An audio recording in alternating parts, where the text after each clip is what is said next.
I have enjoyed today's sessions enormously, and I'm happy to just share some thoughts about why I think that, well, some things just to challenge your ideas, to give you something to think about why dogs and cats become fat. And it's really simple. It's been known forever that the reason for becoming overweight and obese is either the consumption of too many calories or too little exercise or burning up of those calories, or a combination of those things. Everybody knows this. It's the same for dogs and cats. So there's nothing quite clever about that, I think. And so the basic reason is that they eat too much and they don't run around as much. The major difference between our pet dogs and cats and other populations is that almost entirely in most Western countries these animals are neutered.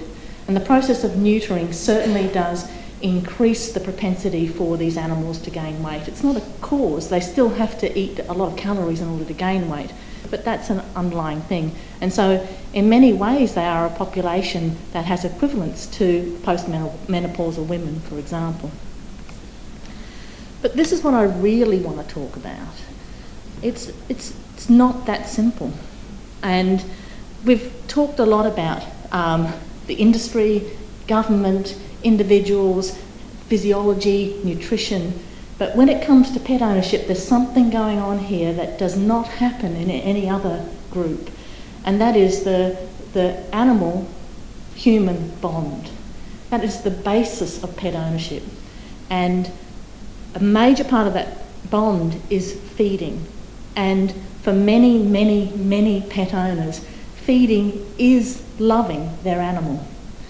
And the way they choose their food, the times when they feed the animal is entirely driven by that. And if you as a vet or as anybody else tries to tell these people your animal has to eat less food, what they're hearing is that they've got to love their animal less.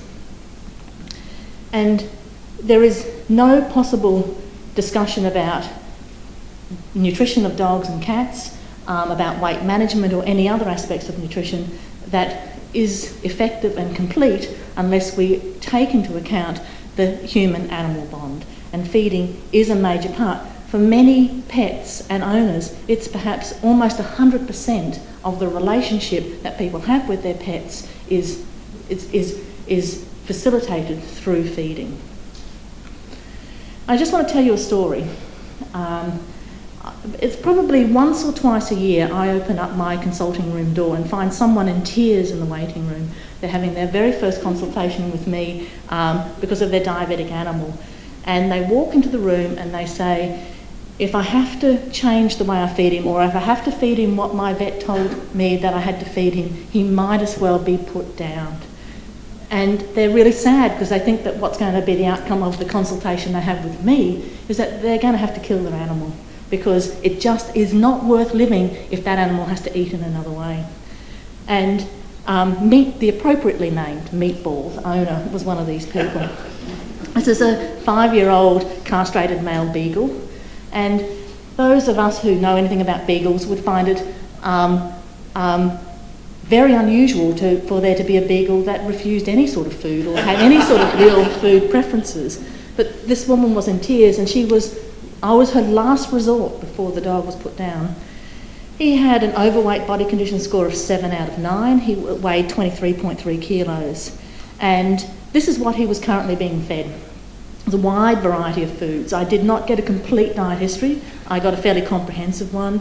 He got dry dog food, and as is typical when you're collecting diet histories for both dogs and cats, people can't remember the brand of the dry dog food, and they just call it, or the cat food, they call it dry dog food or biscuits or kibble or something. But they know exactly the brand of the wet food: Nature's Gift, lamb pasta and vegetable canned food, Supercoat puppy canned food, I don't know why he gets that, 4 legs pumpkin chicken and rice roll, home-cooked chicken and rice, and regular leftovers. And by regular, I think this is several times a day. And his favourite food in the entire world is vanilla ice cream. So we made a deal. This is what I suggested, or what we negotiated together during the consultation. And for those of you who don't know this, when treating a diabetic dog, it is crucial that they get fed consistent meals at the time of each insulin injection. So this is what Meatball was going to be fed: 2 teaspoons of vanilla ice cream as a reward following each insulin injection. And there had been some issues with him objecting to insulin injections, biting people and so on, and this solved that instantly. And I know that vanilla ice cream is not the best choice for a diabetic dog, but it's only 2 teaspoons and it's better than being dead. And then he got a meal that comprised a consistent combination of cooked chicken and 2 of his favourite commercial foods, which happened to be a canned food and a dog roll, and we agreed that there'd be just one flavour and one brand of each of those. And we went forward, and Meatball did amazingly well. He achieved very good diabetic control easily. Over a period of 6 months, his body weight decreased to 17.7 kilos, and he achieved an ideal body condition score of 4.5 out of 9. And as he was still losing weight, I said, and this frequently happens in these cases, in my experience, which is mainly to do with diabetics, if I say, yes, let's just feed the foods that you really want to feed, but we will negotiate the quantity. People cope with that, and these animals lose weight, and then I often, very soon, have a dialogue with them saying, okay, now you've got to choose which one of those foods you're going to increase. You get to make a choice. You get to feed more to your animal. And so this is an email that I received. He still has his 2 teaspoons of ice cream, and obviously this is crucial to life in this particular case. A consistent combination of cooked chicken fillet, 4 legs roll, tuna, which is canned tuna, my dog beef strips. So you'll note that that's not the same at all that what we had agreed 6 months earlier. But he had gone very well. He also gets, and the other thing, this is really important to the owner as well, this is on a dinner plate size, which means it's on a dinner plate, about 2 centimetres high. This is how they make it. He also gets, after every meal, a third of a Dentistick, and so there we are, a treat for dental health. And thanks for suggesting a bit more food, and the choice is 10% more of the 4 legs roll. So I'd just like to tell you the story, and as I said, once or twice a year, I have someone who is in tears and have trouble negotiating with them what their issues are, because they think because they have to change their dog's diet or their cat's diet that they're better off putting the animal down. That's how important this bond is, and we can have any theory we like about how we should feed dogs and cats, but it's not going to work. We're not going to change anyone else's mind unless we consider the bond. This is Monty.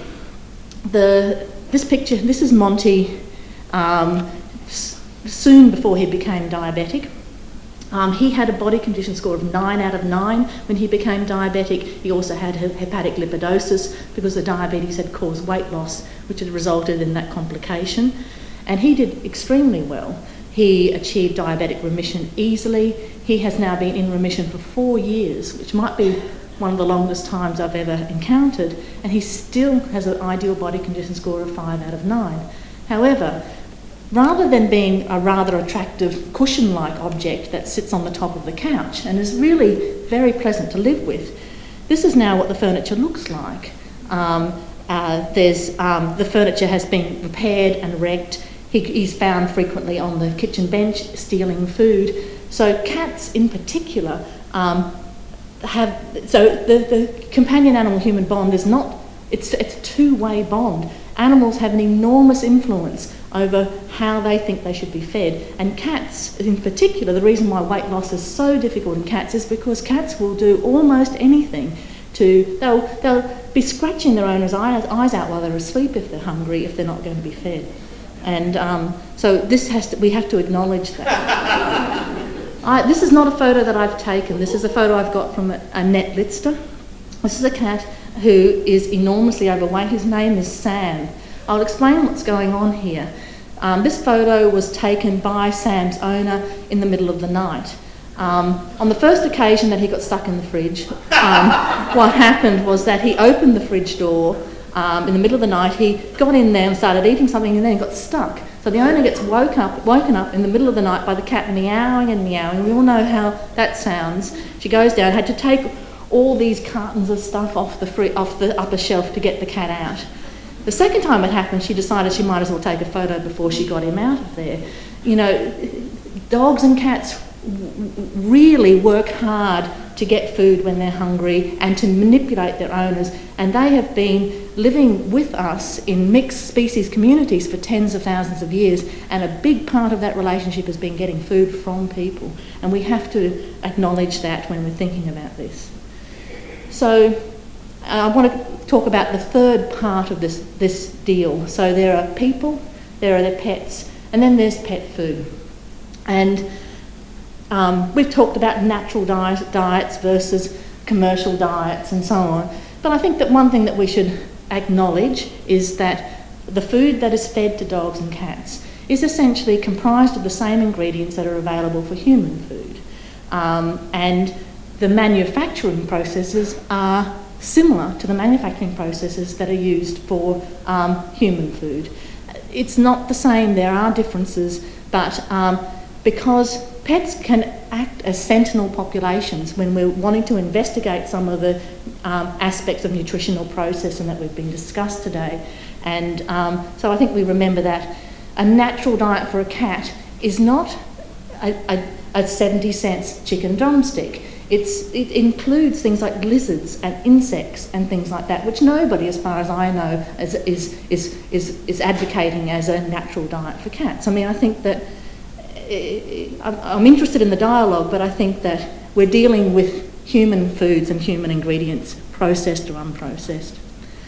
And I just wanted to make a final point, which is about dry pet food. And I think that what a lot of consumers and a lot of people don't realise is that just by its very nature, it contains 3 to 4 times as many calories per gram as wet pet foods. And so it is much smaller volumes have to be provided. What this means is that portion control is much more difficult. I've mentioned already that measuring cups do not work. If you want to feed dry foods and you want to have control over your portions, you need to weigh it. But a thing that works really well for pets is simply using a smaller bowl. It's the same principle as if you go to a all-you-can-eat buffet with a small plate in your hand compared with a large plate in your hand. People come back with less food. They consume less food in the meal if they've actually given smaller crockery on the way. And obviously the whole point about dry food is that it keeps, and so it can be left out in the bowl. So it's easier to feed ad lib. And there's some very interesting research being done at the moment which shows that cats fed wet food diets compared with cats fed dry food diets consume fewer calories and gain less weight. And I'm not saying that cats cannot get fat on wet food, they certainly can, but it's less likely. I think that's an interesting idea, and I have a friend whose theory is that perhaps part of the reason this is the case is that when cats eat, they eat to get water as well as food. And so, and if then that's not being satisfied because there's no water in their food, then they eat more. It's an interesting idea, it's completely unfounded. This is Cosmo, he's an 18-year-old diabetic cat. He doesn't have very much dry food anymore, but he likes what's called the pellet game.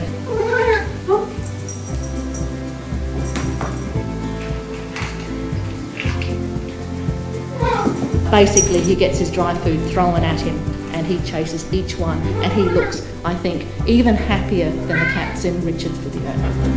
Thank you.